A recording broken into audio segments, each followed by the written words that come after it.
ननद मिलने की बधाई हो बहू। बहू जरा मेरे लिए उपमा बना देना। पैर हाथ खींचे जा रहे हैं और बड़ी कमजोरी सी महसूस हो रही है। माला जी ने अपनी बहू को सुगंधा उसके कमरे में आकर कहा, जो फोन पर बातों में लगी थी।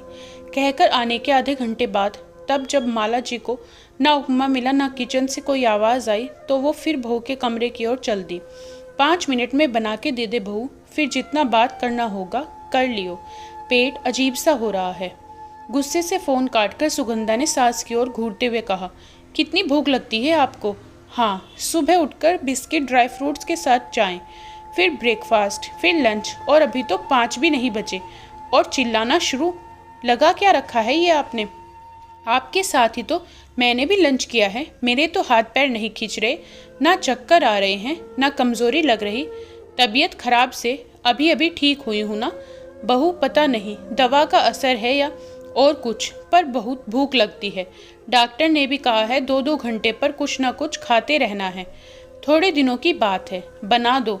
मुझे चक्कर आने का डर ना होता तो खुद बना लेती। हाँ, एक आप ही बीमार पड़ी थी ना। हम तो लोहे के बने आए हैं। सुबह से एक पैर पर खड़ी रहती हूँ। अभी जरा आराम के लिए क्या आई? आपको अच्छा नहीं लगने लगा ना, तभी तो परेशान कर रखा है।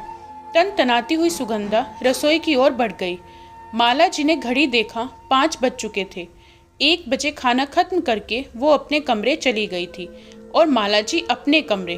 पर क्या फायदा बात बढ़ाने का? पता नहीं इधर से क्या हो गया है बहू को, वरना वो ऐसी मुंहफट और गुस्सेल कभी ना थी। शायद 15-20 दिन से उसके बेड पर रहने के कारण बढ़े हुए काम ने सुगंधा को चिड़चिड़ा बना दिया है।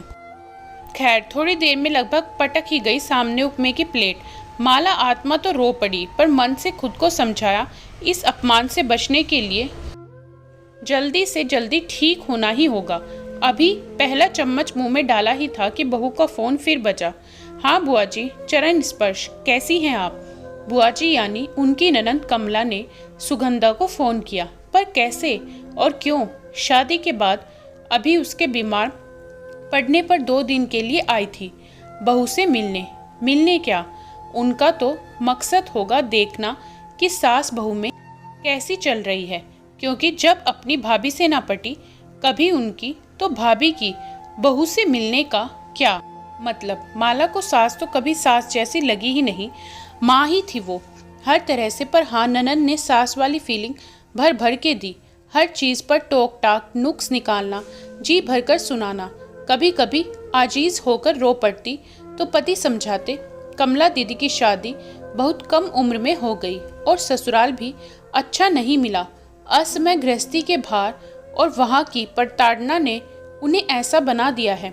उन्हें कुछ कहना या टोकना नहीं।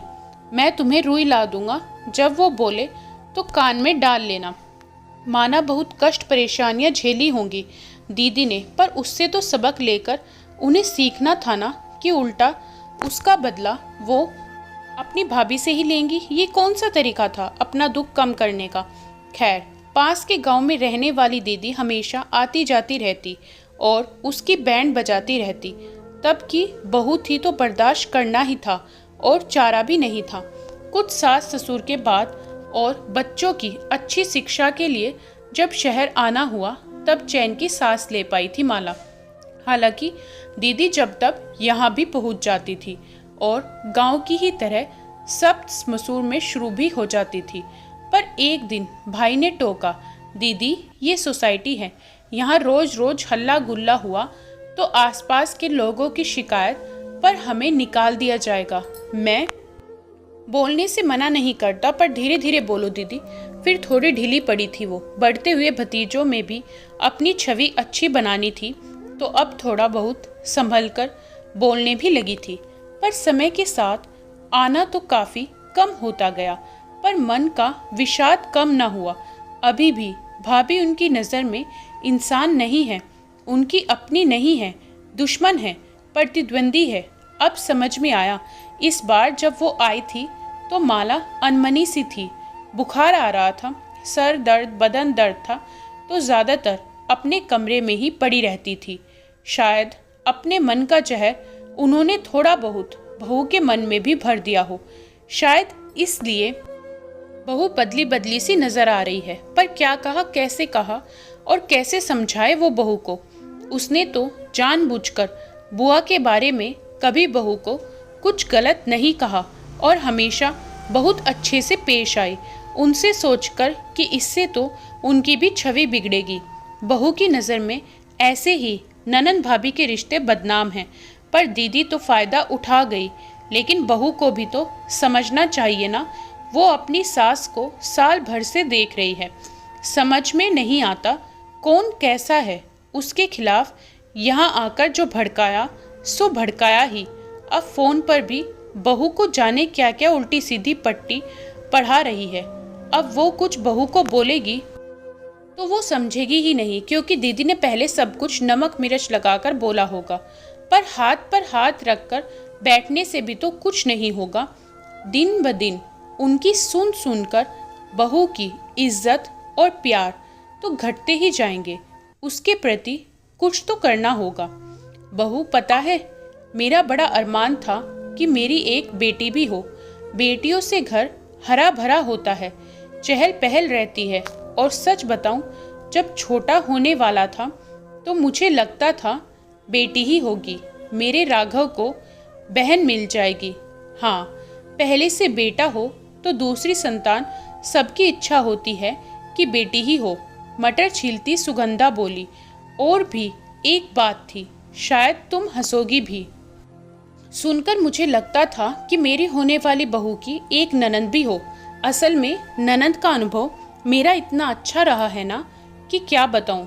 दीदी ने हमेशा मुझे अपनी छोटी बहन की तरह प्यार किया, समझाया और वक्त वक्त पर मेरा मार्गदर्शन भी किया।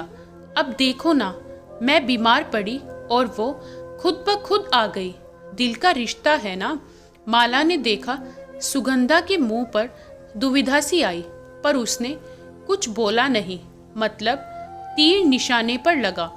फिर तो आए दिन किसी न किसी बात पर माला ननंद की तारीफों में कशीदे पढ़ना शुरू कर देती और सुगंधा चेहरे और मन में अविश्वास लिए सुनती रहती।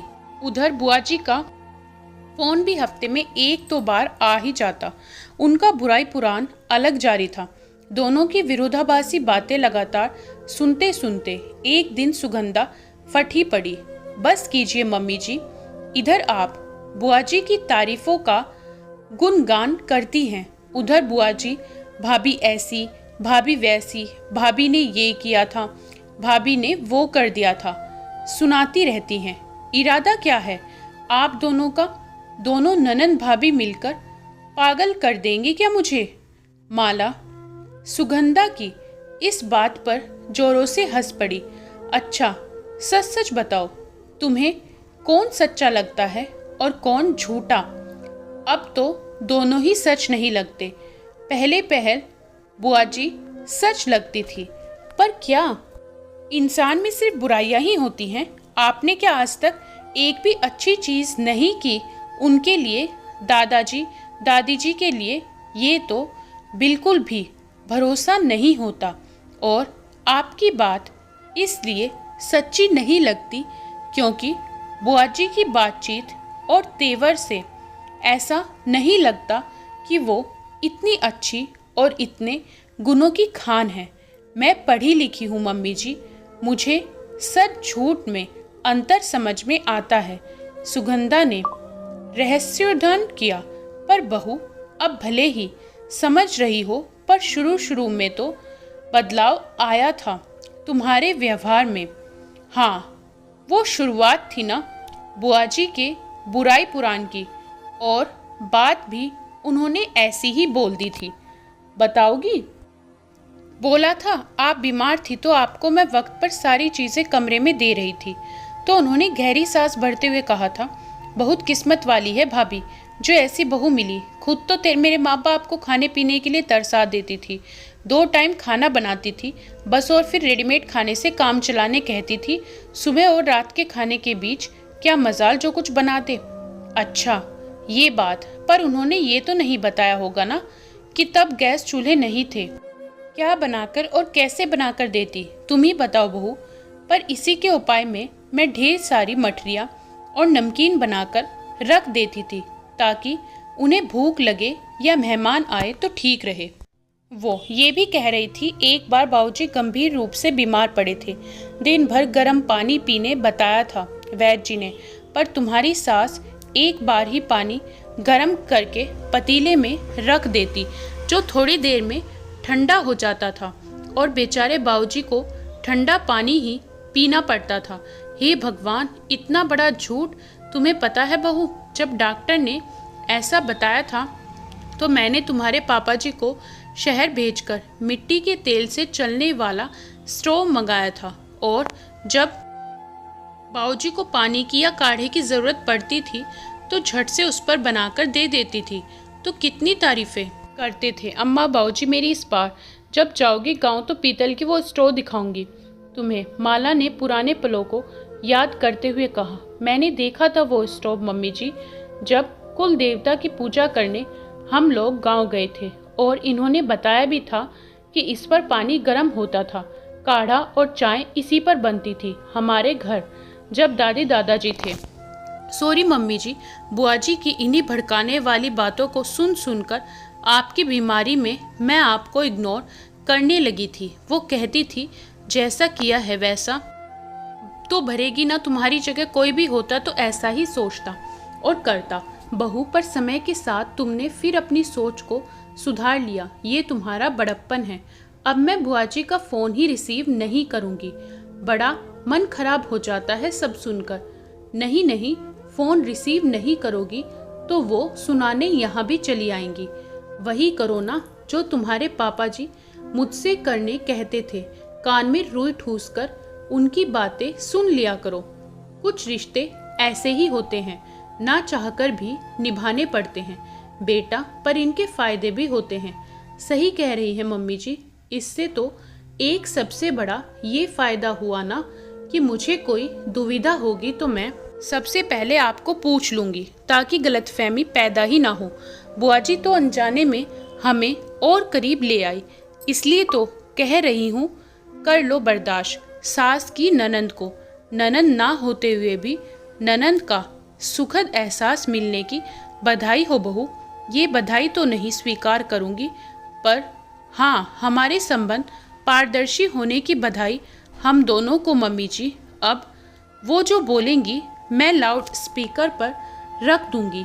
मेरा अकेले का मन खराब तो नहीं होगा, उसके बाद हमें बात करने और हंसने का नया मुद्दा भी तो मिल जाएगा। माला ने ये कहकर हाई फाइव के लिए हाथ बढ़ाया तो सुगंधा ने भी हंसकर हाथ बढ़ा दिया।